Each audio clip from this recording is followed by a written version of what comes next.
Bonjour, mon nom est Jean-Sébastien Boucher, je suis avocat associé chez Barrette et Associés, avocat en droit des affaires, aussi conférencier à travers le Québec. Je vais vous parler des types d'actions que l'on retrouve dans l'incorporation. On me dit toujours, oui, j'aimerais m'incorporer, est-ce que je peux le faire au REQ seul? Souvent, je dis aux promoteurs, aux participants dans les conférences, écoutez, lorsqu'on engage un avocat pour incorporer sa société, c'est qu'au REQ, nous devons déposer des statuts de constitution avec différentes classes d'actions. Il y a plusieurs classes d'actions. Moi, juste dans l'incorporation que je crée pour mes clients, je mets des fois jusqu'à 14 classes d'actions. Aujourd'hui, je vais vous en parler de 6 classes d'actions les plus importantes. Les actions ordinaires. Les actions ordinaires, c'est la base. Donc, une société au Québec ou au Canada doit avoir des actions ordinaires. Les actions ordinaires, c'est les actions de croissance. C'est celles qui sont votantes, participantes.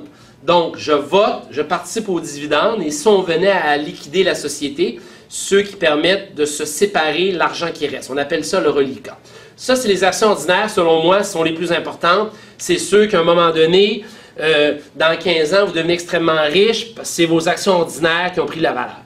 Ensuite, les actions privilégiées, des fois on peut appeler actionnaires silencieux, investisseurs silencieux. Donc, c'est des actions qui ne sont non votantes, mais qui donnent un dividende.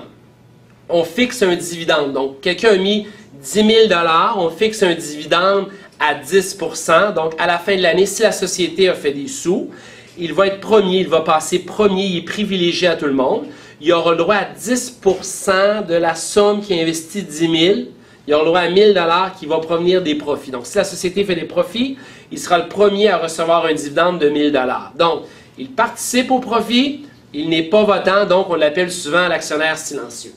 En plus, l'actionnaire discrétionnaire, les actions à dividende discrétionnaire, c'est un nouvel type d'action, qui fait en sorte que on peut émettre des actions à des membres de notre famille, à des enfants majeurs, afin de fractionner leur revenu. Ça fait en sorte que je suis actionnaire, mon épouse travaille avec moi à temps partiel, je la mets actionnaire, et mon enfant majeur, je le mets actionnaire, et je suis capable de leur verser un dividende à ma discrétion qui n'a aucun lien avec l'argent qu'ils ont mis. Ils ont chacun mis 10 $ dans la compagnie et je vais leur verser un dividende, une manière pour les rémunérer. Ça n'a aucun lien avec les profits, c'est vraiment discrétionnaire. Vous devez savoir quand même que ces actions-là sont à la mode et que depuis quelques années, l'impôt est à la loupe. L'impôt regarde ces situations-là puisqu'il y a beaucoup de gens qui fractionnent les revenus avec ça pour diminuer leur taux d'imposition et l'impôt n'aime pas ça. Donc c'est possible, on le met, ça ne veut pas dire qu'on le conseille à tout le monde.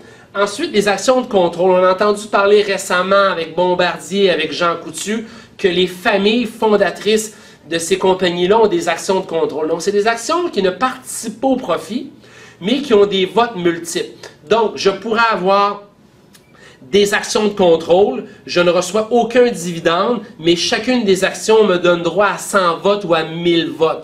Donc, en ayant beaucoup d'actions de contrôle, j'ai l'absolue majorité de l'entreprise et ça, s'il y avait des acheteurs étrangers ou autres, je garde toujours la majorité. Ça peut être intéressant aussi. Ensuite, des actions participantes non votantes.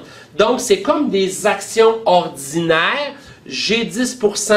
Je participe à la croissance de la compagnie, toutefois, je n'ai pas le droit au vote. Ça peut être vu encore des actions un peu de type silencieuse, etc., d'investisseurs. Donc, je participe à la croissance, mais je n'ai pas le droit au vote. Ça peut être intéressant.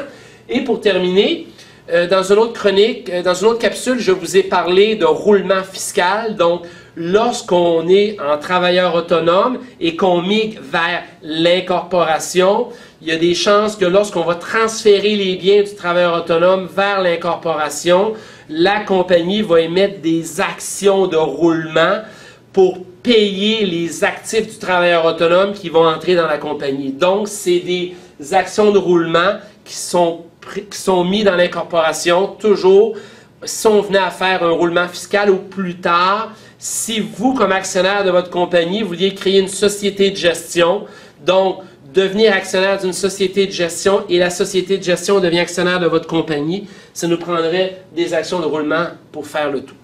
Merci.